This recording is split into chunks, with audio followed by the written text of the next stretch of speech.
Hi, and welcome to Fahrenheit Performance Podcast, episode number 12. Today we're talking to Yen from HTFU GOODS. Hello. He's known as the sneaker guy, right, nowadays? Cycling shoe guy. Cycling shoe guy. Oh, don't. I'm still cycling, I think. So if you don't know who he is, he's the guy that hand paints the cycling shoes for you, for whatever design you want, right? So why don't you introduce yourself for a little bit? Hi everyone. My name is Yen. I'm from HTFU. I don't know if you guys follow me or not. Please follow me. Instagram. So I do leather work. I do sneakers. I do cycling shoes and anything that I can do. I also do casque helmet straps. Oh, that's right, you do. Yeah. I have a casque helmet. Okay.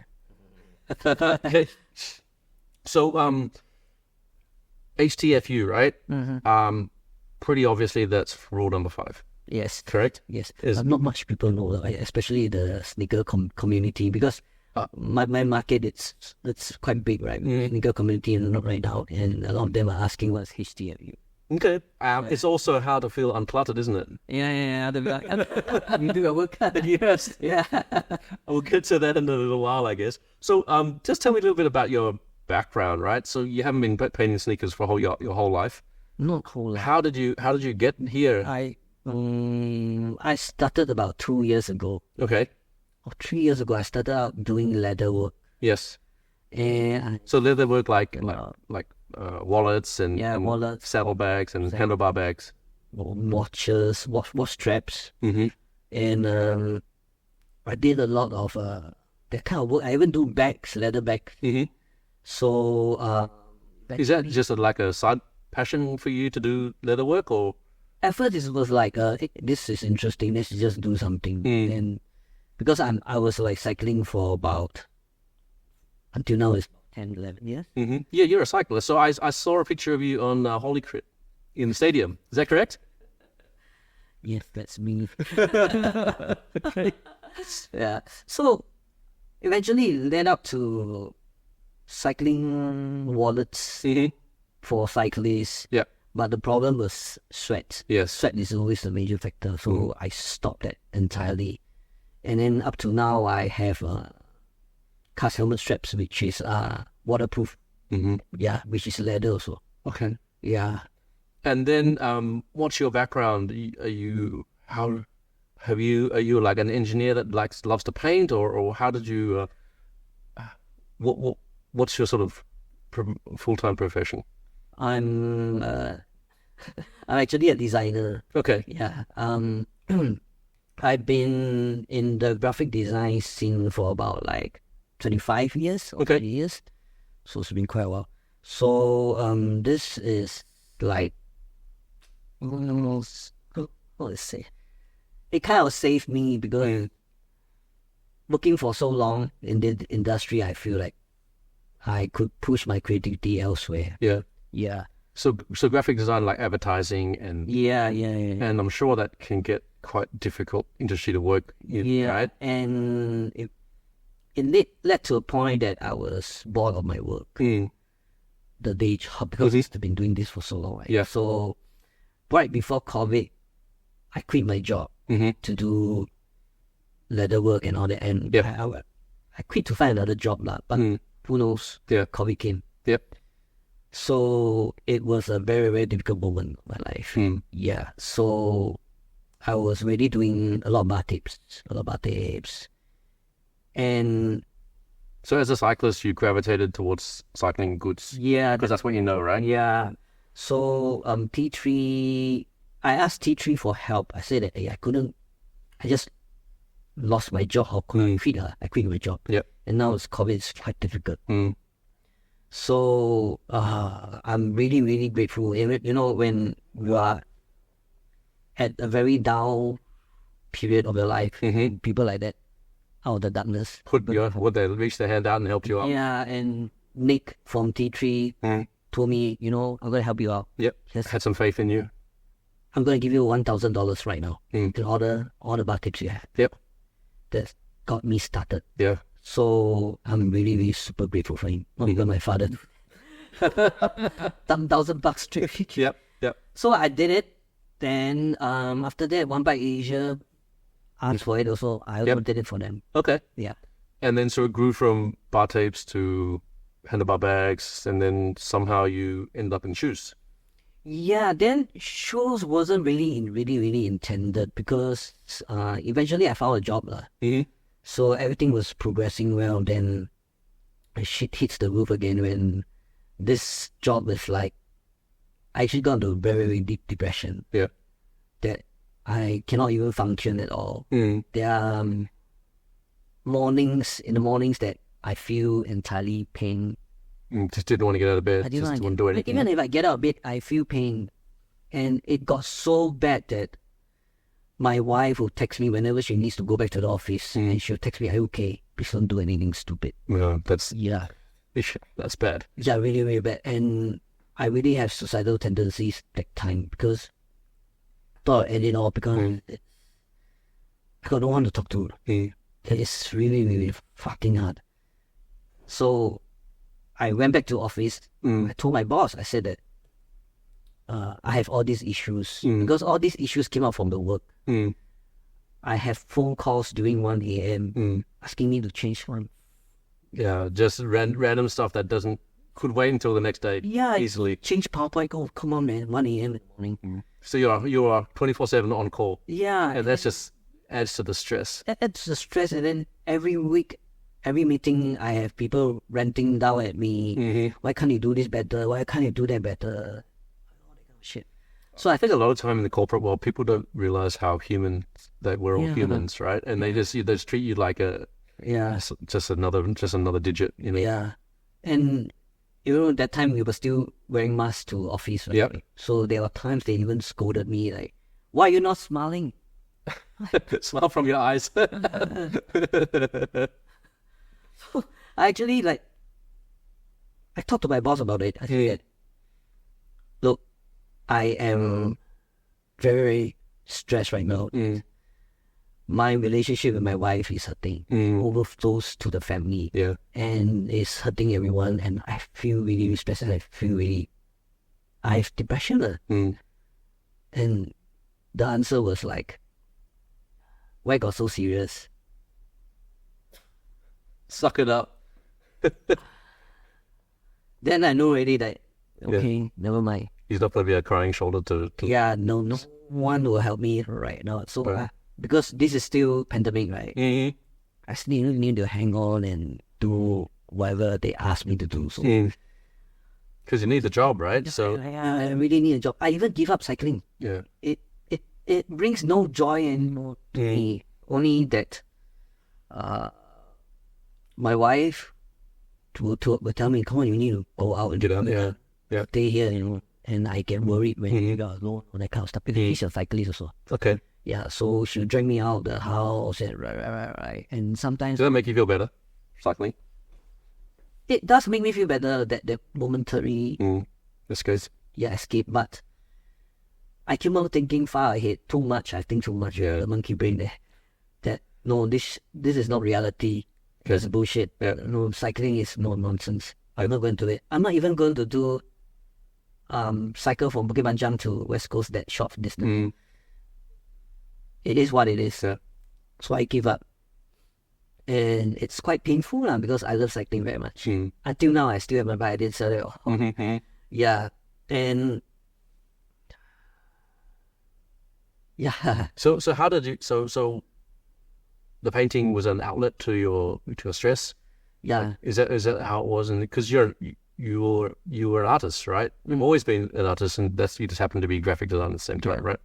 So then you just had a pair of your own shoes. Yeah.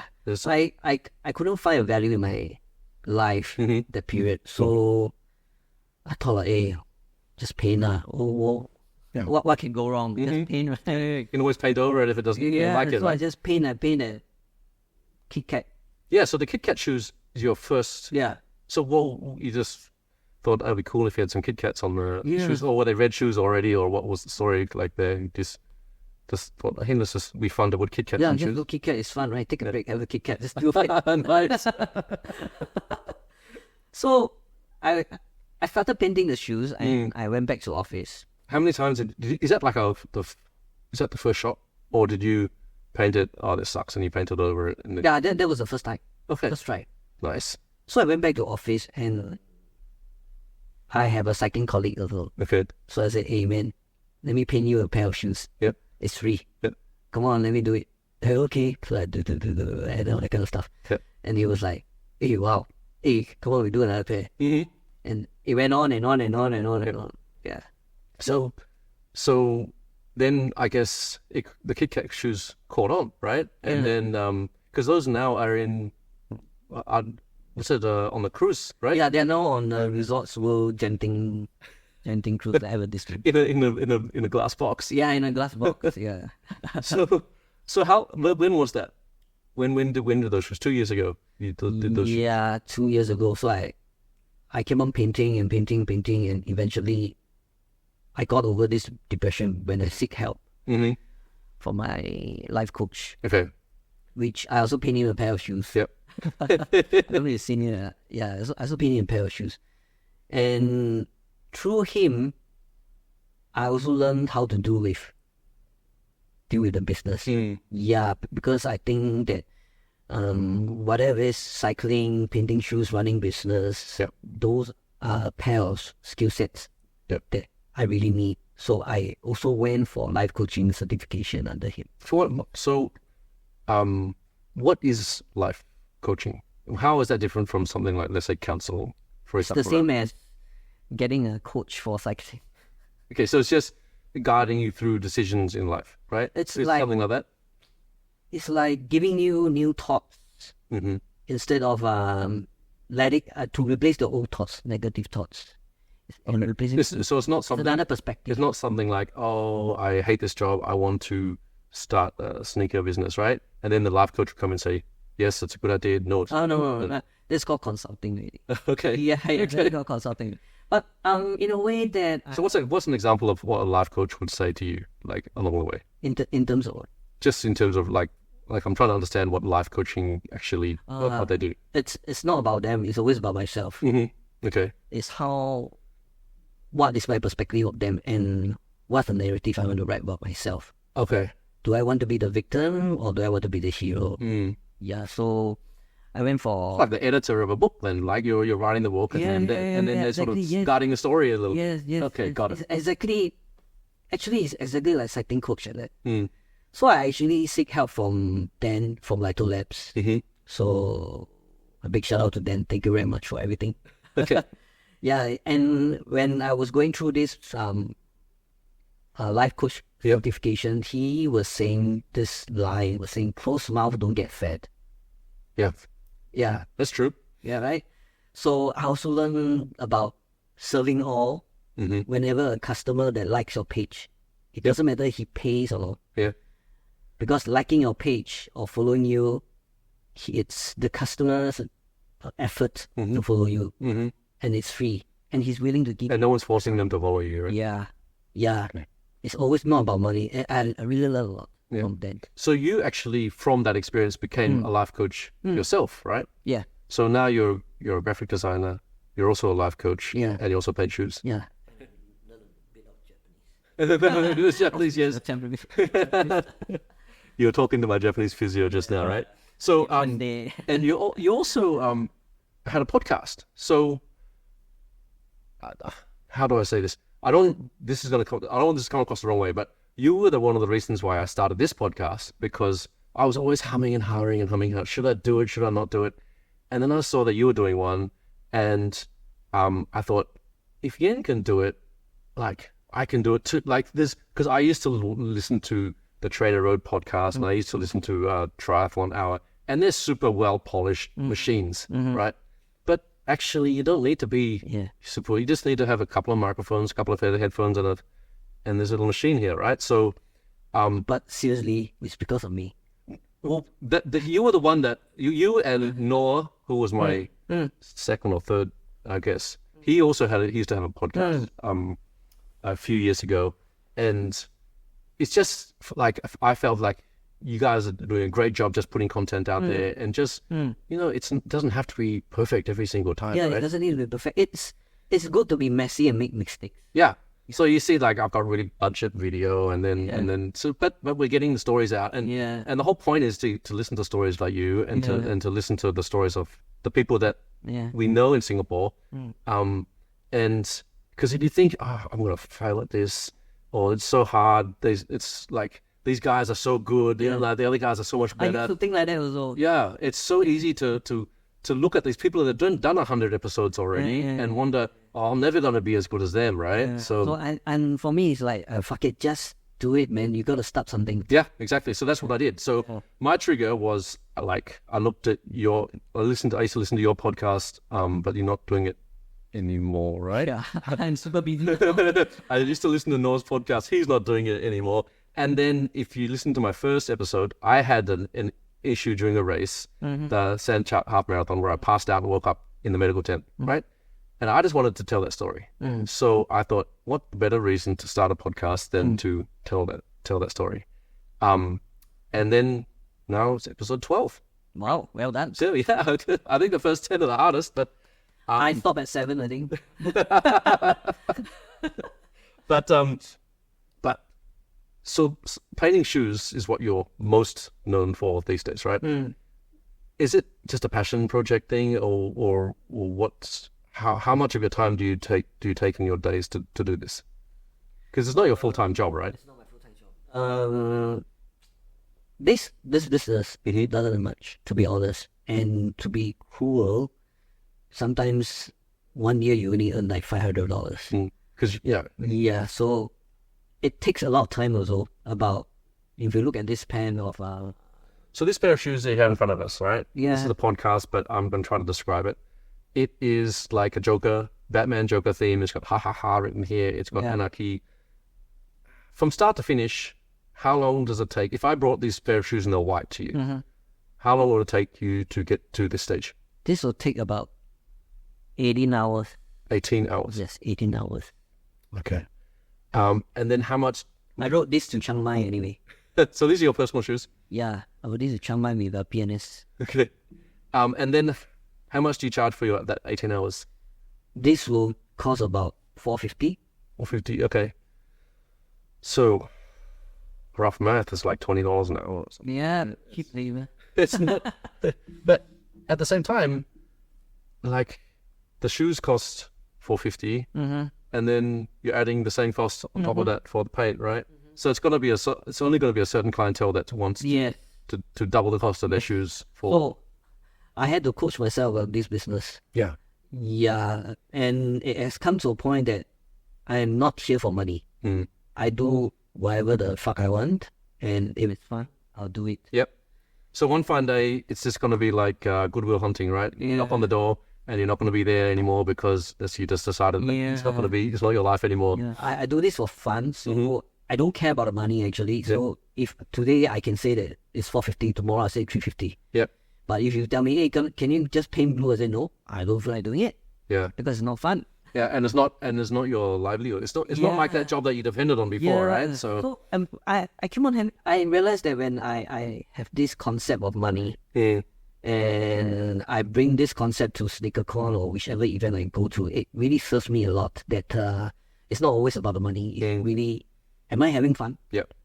Because a lot of the times people, like 18 hours per pair of shoes is a lot of time. Yes. Right? Yeah. So if this was your full-time job, you couldn't even do that in one day. Yeah.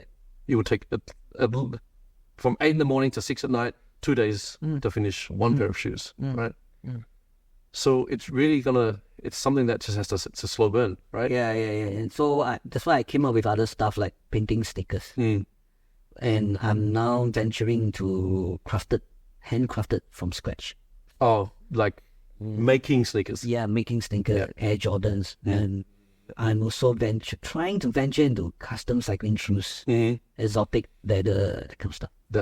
That was going to be, tough. Tough, right? Because it's just the stiffness of the, like cycling shoes, there's a performance aspect. Yeah. And then there's how they look. Yeah. Right? And it's not like you need to get it right. Yeah. Otherwise. I only want to do it when I think it's doable. So whenever people ask me that, do you do upholstering the, we replace the leather thing on the saddle. I always reject. Yep. Because I have a lot of cases where the leather dye came off because of sweat. Yep. Sweat is always a killer. Yep. So You'd have to use like polyester. You have to use some sort of like a motorbike seat sort of material, right? That's why I'm Vinyl. saying no. No, it's not that I don't want, but I don't want to fail any one of you. Sorry. Yeah. And if you paint it, it's a friction point. Yeah. So even if you put like the coolest dragon or design, it's going to get rubbed off from from sitting there the whole time anyway, right? I have people asking me to do cycling helmets also, but I always push it to Eric because I said that I'm too lazy to cover the venues and all that. Just go find Eric. So the reason why you stared like that is because Eric is sitting over there and he's actually going to be recording after this. Yes. But the beauty of editing is that he's going to be 1 week later, but he's actually here in the background. So maybe let's just talk about projects, right? What's the most fun project that you've done so far? Fun project. The Japanese Shimano, where this client of mine, he doesn't mind paying. So he said, hey, paint everything Japanese. What the heck's that? Or you can just throw in Osaka Castle, just throw in Mario, throw in Pokemon, just throw in Totoro, and then you just throw in the Rainbow Bridge. The heck, man, just throw. It turned out well? He liked it? He liked it very much. So actually, why don't we run through how a typical process. So what I imagine, this is just in my hairbrain, right? I imagine the process of custom shoes would be similar to the process of getting a tattoo, right? So if I want a tattoo on my arm, for example, I'd come in and say, hey, I want to get this Cupid on my arm and, love Belinda or something, a love heart on my arm. And then you would sketch it up. And then you would give me the concept drawing. Is that how you do it? I'll just ask who's Belinda. My wife. My wife.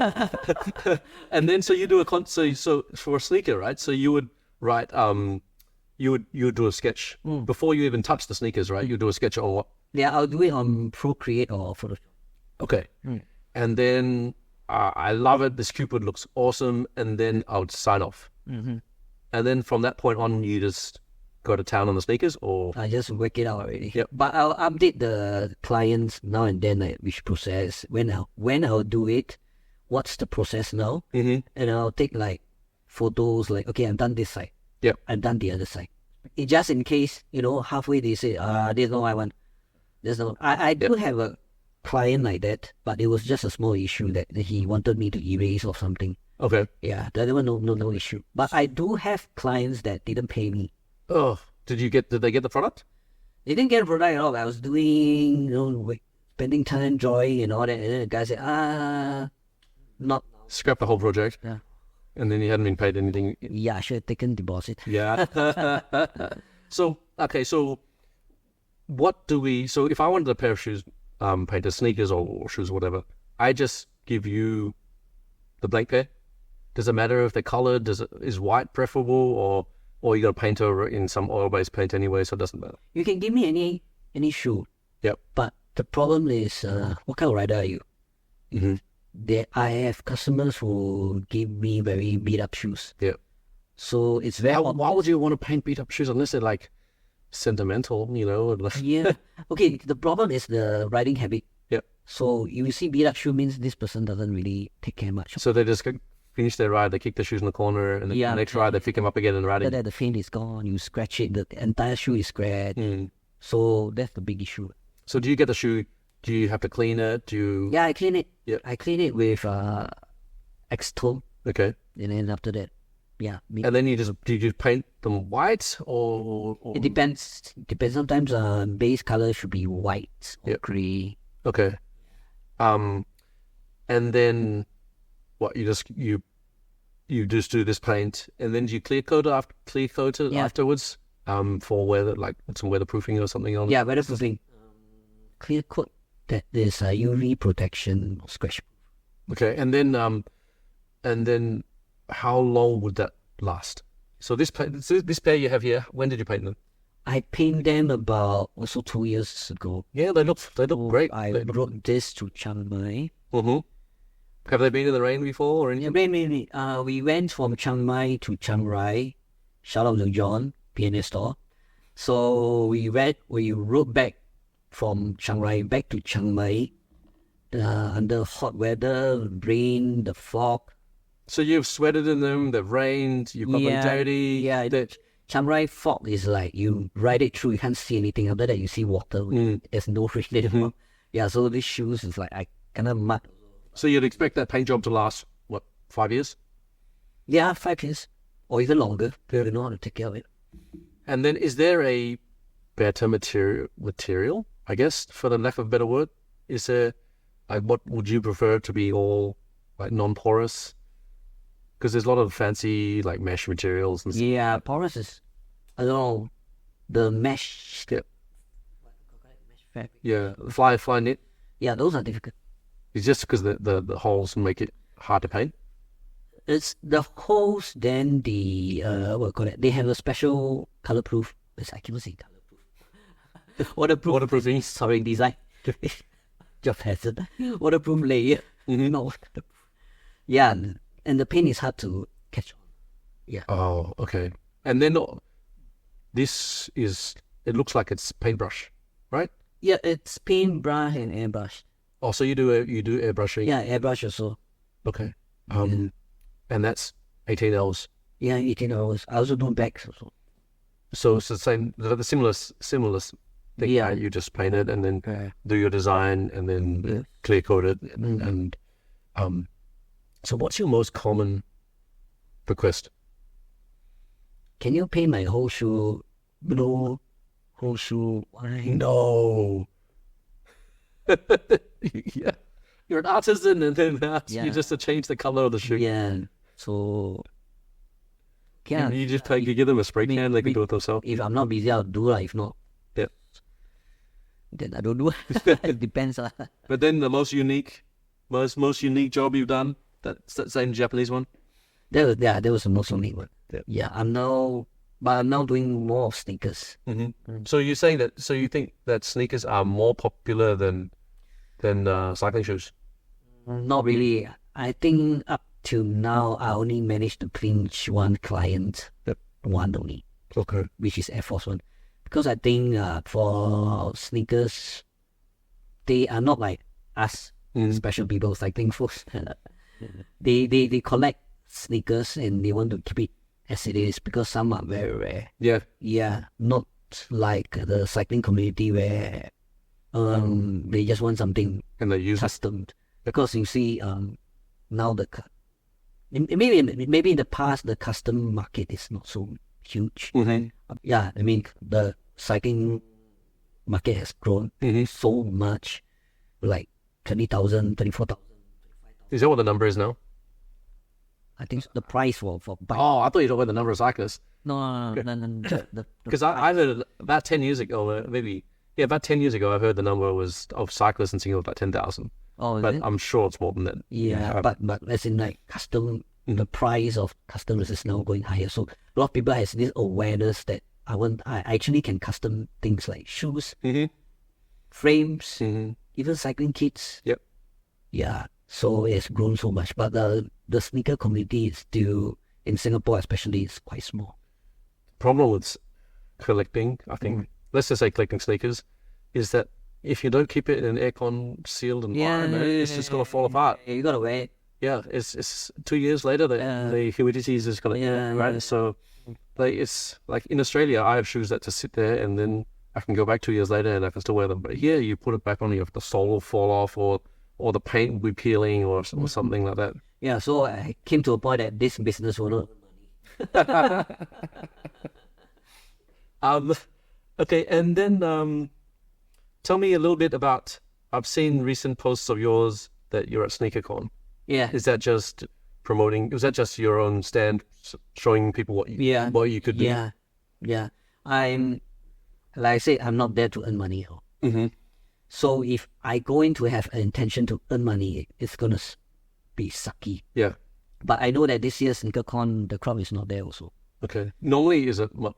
Like, What numbers do they throw out there for this sort of thing? I've never actually been. I love sneakers, and I wear Jordans, but I've never been to a sneaker con before. I think if I remember, maybe 10,000-20,000. I'm not sure. This number, I'm not sure, but definitely because last year I went I bought ticket and went in. Yep. Survey the place. So this year, not much people. It's very obvious, not much people. The venue is smaller also. So was that a COVID thing or? It's not a COVID thing. It's just the crowd is not there. So do people come from overseas as guests for SneakerCon as well, or is it Singapore a local event? No, it is an international event. Okay. I think we are the only one in Asia to have this SneakerCon. Okay. Except Japan. Yeah, but I do met a few cyclists who recognize, hey, this is a Rafa bag. Cyclist. So you have like an alter ego, right? You got the custom, yes, like the shoe painter, and then you have the cycling painter, right? And then I need to keep on changing my my radio channel. You know, in sneaker you need to talk to them in another kind of tone and manner. And then cyclists say, "What the fuck, man? What are you doing here?" and they got stuff. And then some they say, "Hey, I saw you at this is this channel. Oh yeah, I'm there. Whatever. And, oh, where you cycle here? Whatever they got stuff." Okay, so and then SneakerCon was a good. Do you think it was a good event for you, or how many people do you talk to a day? My wife did the talking. Okay. I usually don't want to talk because I think that I run out of my battery. But see, yeah, like, oh my god, this go. Yeah, and then this year, based on the followers, it's not that high. Yeah, lower than expected. But I did a pair of Jordans for this sneakerhead influencer, Big Boy Cheng. Okay. Yeah. So that was the most achievable moment. So when you do something like that, I'm just thinking out loud, right? Do you just, because they're Jordans, right? You're obviously not going to get the Dior Jordans and paint them. Do you just go into the store and get a regular pair of Jordans? Like they couldn't be on sale even because you got to change the whole thing anyway, right? Yeah. And then as long as the base is a Jordan or an Air Force One or whatever it is, you would just paint over it. Yeah. That's how you do it? Yeah. Okay. Yeah. But this SneakerCon, okay, I made a lot of friends. Yeah. Okay. Okay. And then I also saw you with a giant shoe. Oh my god. What the heck was that? Was that Is that the biggest shoe an artist can ever paint? a size 45 or size 100 or something? Wow, So what's the story? What's the story behind that? Why were you painting a giant shoe? Because you can paint a small shoe, they just assume that you're going to paint a giant shoe. Yeah. Okay. I was at SneakerCon. Yep. Right before SneakerCon, my friend Ben, he owns a sneaker store called Sneaker Clinic. Shout out to Ben. Okay, whereabouts is that? See?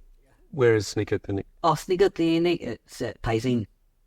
So he called me up and said, "Hey, you want to do this shoe, this gigantic shoe?" I said, why was I to do that? What, sing and dance? No, you just go up there and then display your shoes and you paint. But to me, I do not like to paint shoes live. So it was like a performance? Yes.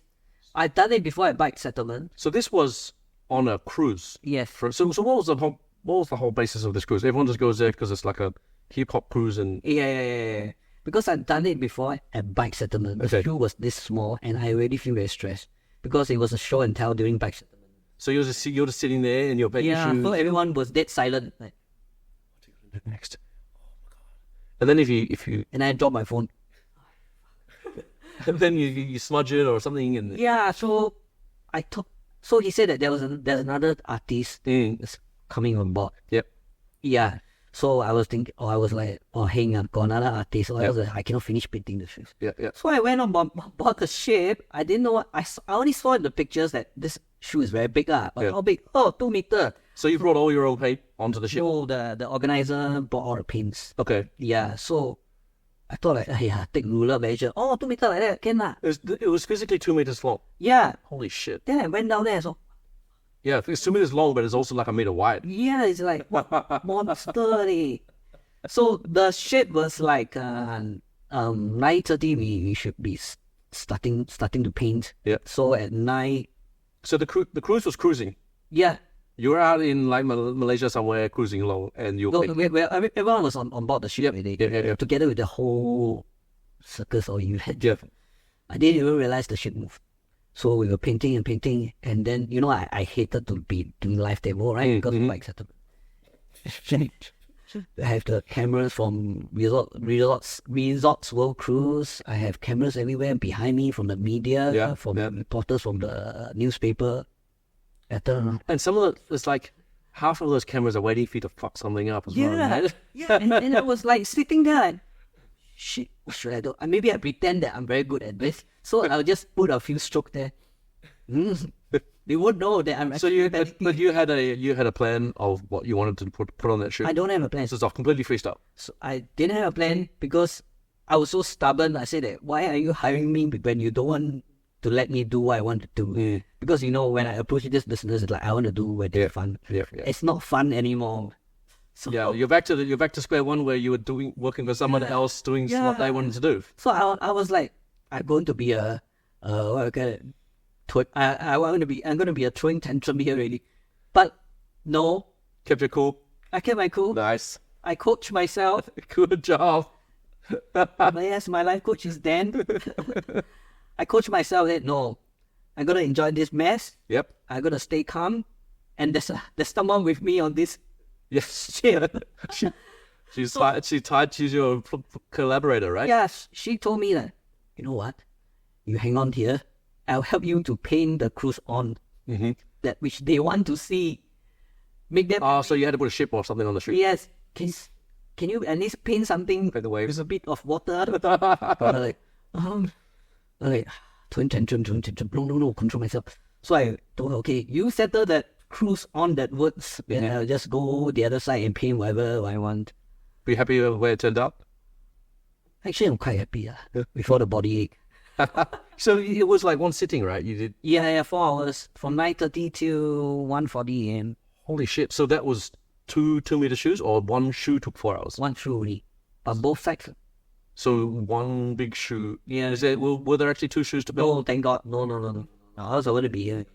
You'd still be on the cruise. Yeah, you'll find that enchanting the ship going down in the middle of Malaysia with 2 shoes.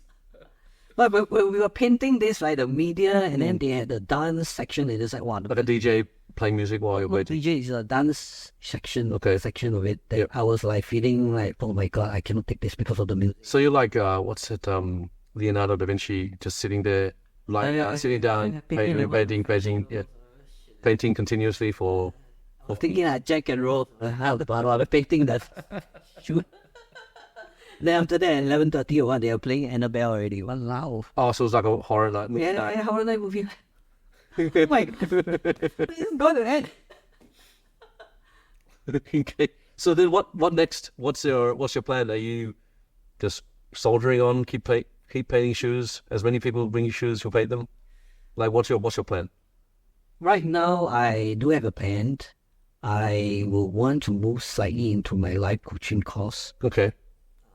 Try to get some business. So you're trying to pivot away from the graphic design? Yeah, but I will do many more collaborations. I just talked to Eric just now about collaboration for bicycle. So he'll do the frame and you will do the shoes to match? Yeah, but the design will mostly be the same. Yeah. But just having a rough idea, I haven't really... That's good. Have you done any other collaborations? Collaborations, not yet, because I feel that my business is always supported by the cycling community more than the sneakerheads community. And I think that I've been doing so much sneakers. I feel that I should come back a bit and talk to the cycling community. Go back to the roots. Yeah, and I know the bike shops is always supportive of me. Oh, good. And if I really make this happen, it will be a big project. So is there something that you've done on a shoe that has been so great that you think, hey, why don't I make a t-shirt out of that and just print 100 t-shirts? No. Not yet. Okay. Is that something that you think of doing? I'm thinking of doing... Like having an online store and your classic designs, you can just print... I'm thinking of doing t-shirts. Yeah, but the t-shirts will be more of collaborating with one of the local streetwear. like screen printing or something. Yeah, jerseys, and maybe collaborate with, I don't know, cyclist mess. We have been talking about it, but we haven't really done anything yet. And I actually early last year, I collaborated with Takachian. Oh, the hat guy, right? Yeah. I collaborated I collaborated with him for a series of And then, well, no, would you do it again? I would do it again. Yeah. So those are sort of things that you would collaborate with. You know, Yeah. the socks and accessories like that. Really, really fun stuff. My stuff is all fun one. Even in fact, my name cards. I don't know if you see it there on my story. My name cards. I make my name cards out of Dragon Ball trading cards. Oh, nice. Yeah. Name cards actually are a big deal. I think if you get a well-made name card, it goes a very long way. Because you see the things I do, I take my own sweet time. Like websites, it took me so long to do a website. It took me so long to do it. Looking with the perfect product, right? I won't do it because it's like, oh, this is step 2. You need a name card. Step 3, take a proper email domain. Until now, I'm still using Gmail because I find that no need lah, you know. But when it comes, it comes. Yep. I really take things in my own stride. Okay. So how do people get a hold of you? HTFU Goods. That's right. That's the official Instagram, right? I've done my homework. Yes. Instagram is the best way to get a hold of you. Snapchat. So the Friendster. Friendster Janai. It's HTFU Goods, right? HTFU. And that's you. Yeah, that's You and maybe your wife. My wife will do the talking on a live event. Okay. Oh, Yen, thank you so much for chatting with us today. It's been a pleasure. Thank you. Awesome to have you. We'll talk again. Okay.